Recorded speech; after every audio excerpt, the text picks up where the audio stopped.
La actual crisis económica está llevando a numerosos ciudadanos de los países occidentales a repudiar el capitalismo y a repudiar el libre mercado. La impresión generalizada es que el mundo cada vez está peor porque las fuerzas del ánimo de lucro, las fuerzas de la codicia, de la avaricia, están llevando a una polarización de la sociedad entre personas que son cada vez más ricas y personas que son cada vez más pobres. Sin embargo, la realidad dista de ser esta. El último cuarto de siglo, los últimos 25 años, han sido uno de los periodos de la historia más prósperos de la humanidad y especialmente más prósperos para las personas más pobres del planeta. ¿Qué entendemos por personas pobres del planeta? Evidentemente la pobreza es una definición bastante ambigua. En Occidente, por ejemplo, podemos considerar pobres a personas que ganan menos de 15.000 dólares al año y en otros países pueden considerar ricos, países pobres, evidentemente ricos a personas que ganan 10.000 euros al año. Pero sin embargo sí que hay una cantidad de dinero que no deja de ser también parcialmente ambigua, pero que ya está rozando el límite de subsistencia, que podemos considerar que es el mínimo imprescindible para que una persona tenga una cierta capacidad, un cierto margen de supervivencia, incluso en las condiciones más extremas. Este límite, que ya digo no deja de ser también arbitrario, se fija internacionalmente entre 1 y 2 dólares diarios. Actualmente estamos hablando de que una persona, según el Banco Mundial, es pobre si gana menos de 2 dólares al día, o mejor dicho, si su renta, los bienes y servicios de los que disfruta diariamente son inferiores a 2 dólares diarios o a 60 dólares mensuales. 60 dólares con un poder adquisitivo constante y ajustados a los bienes y servicios que se consumen, que se utilizan en ese país. Pues bien,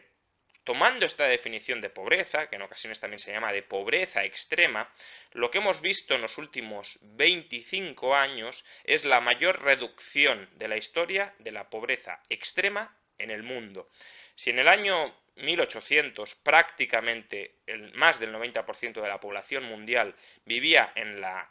pobreza extrema, hoy afortunadamente menos del 10% de la humanidad vive por debajo de la pobreza extrema.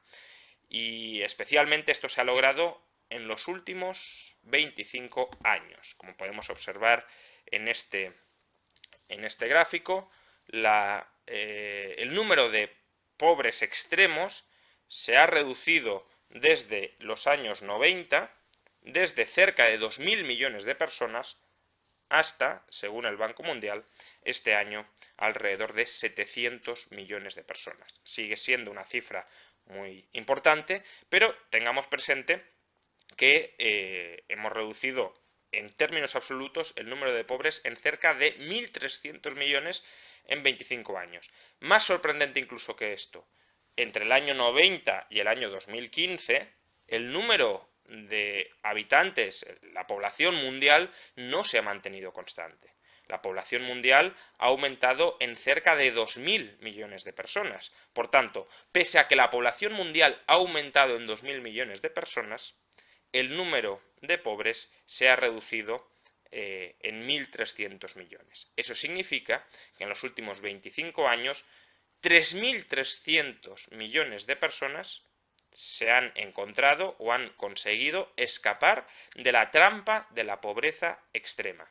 3.300 millones de personas son muchos, pues evidentemente lo son, ya el número ya es bastante impresionante, pero creo que es más llamativo incluso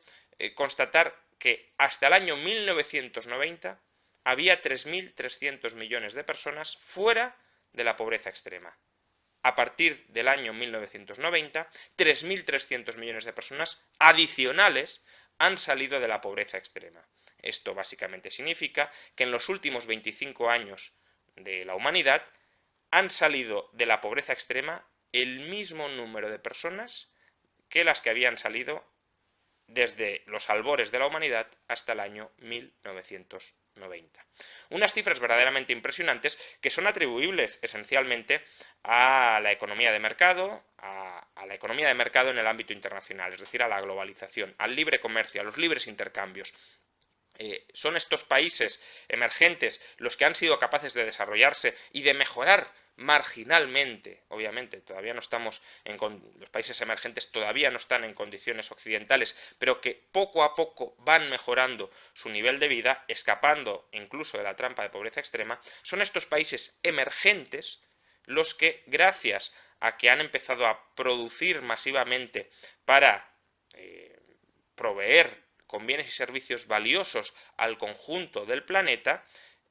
los que se han podido desarrollar y los que han podido sacar a 3.300 millones de personas de la pobreza extrema. Sin ese libre comercio, sin la capacidad de estos países para vender las mercancías que producen al resto del mundo, estos países seguirían, la mayoría de ellos, sumidos en la más absoluta de las miserias. Y probablemente por esto, mientras que el capitalismo, el libre mercado, el libre comercio en general, tiene muy mala prensa y tiene cada vez peor prensa en Occidente, en cambio, en los países emergentes tiene o goza de muy buena popularidad, de muy buena salud. En esta encuesta podemos observar cómo los países que tienen una visión más positiva del sistema de libre mercado, es decir, aquellos países que consideran que la gente mejora en las economías de libre mercado, aunque algunos se puedan volver ricos y otros no tan ricos, son mayoritariamente países en desarrollo. Fijémonos, en Vietnam el 95% de la población tiene una visión positiva del libre mercado. En Bangladesh, pese a la lentitud de su desarrollo debido a que es un país tomado básicamente por élites extractivas que han destruido las instituciones sociales que permitirían proteger la propiedad privada y los contratos de la población nativa y por tanto prosperar y seguir adelante, aún así el 80% tiene una visión positiva del capitalismo. Lo mismo en China, Nigeria, Turquía, Malasia, Filipinas. En cambio, fijémonos cómo en los países desarrollados, aquellos que se han desarrollado además precisamente por ese libre comercio, en última instancia por ese libre comercio, ese respeto a la propiedad privada y al capitalismo, la visión que actualmente se tiene, después de haber perdido la memoria histórica de siglos de desarrollo gracias al libre mercado, estos países, pues como Grecia, Japón, España, que se desarrollaron, insisto, conforme se fueron abriendo un poquito las estructuras autocráticas que impedían el desarrollo de la actividad económica interna en estos países, no que implantaran una economía pura de libre mercado ni mucho menos, pero sí que fueron liberalizando algunos aspectos de la misma. Estos países se han olvidado rápidamente de ello y tienen una visión del capitalismo, del libre mercado, bastante negativa y bastante peor que en la mayoría de otros países que siguen siendo muy pobres, pero donde están viendo cómo ese libre comercio sí es capaz de ofrecer frutos también para los estratos más pobres de la sociedad. Es más, está ofreciendo frutos especialmente para los estratos más pobres de la sociedad. Y por desgracia, las ideas son las que determinan el curso futuro de las instituciones, e ideas profundamente anticapitalistas en España pueden terminar generando instituciones profundamente anticapitalistas en el futuro, y eso irá en un clarísimo perjuicio de nuestro desarrollo. Si los países emergentes hubiesen adoptado una actitud profundamente antimercado y profundamente anticapitalista y profundamente antiglobalización, hoy no estarían experimentando el impresionante ritmo de reducción de la pobreza que por fortuna, ya era hora, están consiguiendo desarrollar.